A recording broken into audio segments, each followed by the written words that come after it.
ओशो कहते हैं कि मैंने सुना है हवाना में, हवाई द्वीप में, उन्होंने हवाना को इस तरह बनाया है कि रात दिन हवाना को बदलने की कोशिश निरंतर चलती रहती है उस नगर को, क्योंकि कल जो यात्री आए थे ताकि कल फिर आ सकें और वे यह अनुभव ना करें कि पुरानी बस्ती में आ गए।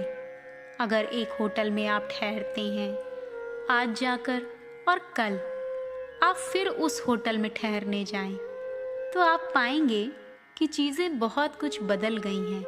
बोर्ड का रंग बदल गया है, कमरों का रंग बदल गए, लाइट बदल गए, खिड़कियाँ तक दूसरी लगा दी गई हैं।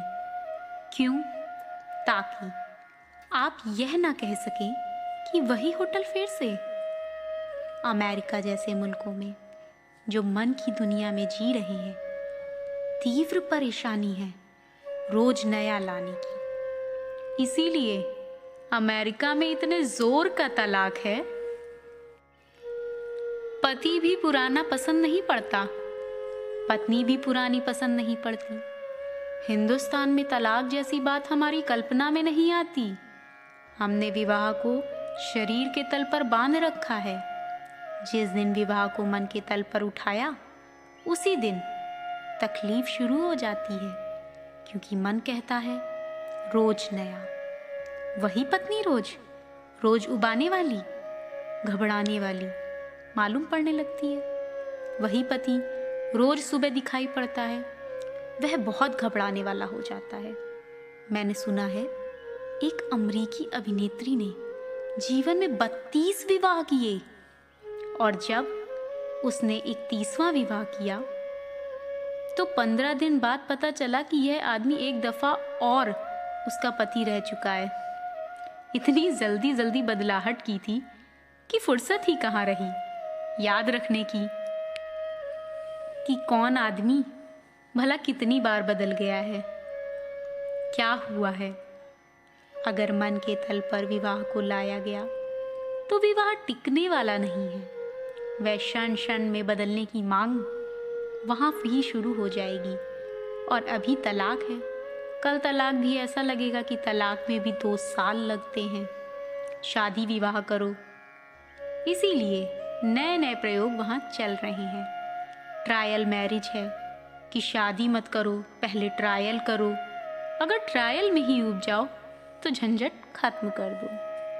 बहुत बड़े आदमी ने, जज लिंडसे ने ट्रायल मैरिज की तारीफ की अमेरिका में, और एक बड़ी किताब लिखी कि विवाह मत करो, सिर्फ प्रायोगिक विवाह करो, एक्सपेरिमेंटल करो। फिर जब तुम्हें बिल्कुल पक्का हो जाए तब करना विवाह। और मैं जानता हूँ कि अगर प्रायोगिक विवाह किया जाए तो कोई आदमी कभी पक्का निर्णय लेने की हिम्मत कर ही नहीं सकेगा। जिंदगी के मरते दम तक वह सोचेगा कि क्या पता झंझट हो जाए, फिर कल बदलना पड़े। प्रयोग चलने दो। मन रोज नए की मांग करेगा। मन के तल पर पुराना घबराने वाला है, नया स्वीकृत चाहे पुराने से भी बुरा हो, नया होना काफी है।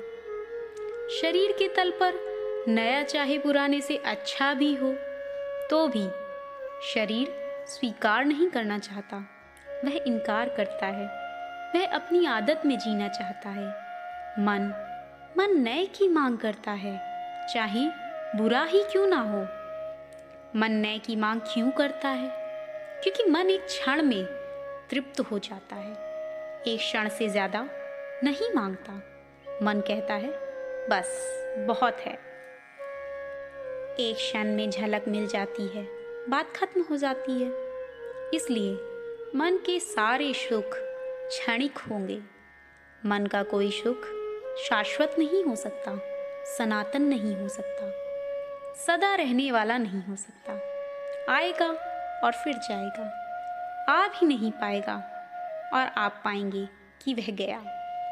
एक आदमी एक कार खरीदना चाहता है, कितनी रात, कितनी चिंता, कितनी योजनाएं बनाता है, फिर कार खरीद कर घर ले आता है। एक क्षण मन पुलक से भरता है, दूसरे क्षण बात खत्म हो गई। कार घर आ गई और सब खत्म हो गया। अब क्या करोगे? फिर दूसरे दिन से दूसरी कार पर नजर है, दूसरे मकान पर नजर है, वह भी मिल जाएगा और मिलते ही सब समाप्त हो जाएगा। मिला कि गया, क्योंकि मन एक क्षण से ज्यादा कोई सुख लेने को तैयार ही नहीं।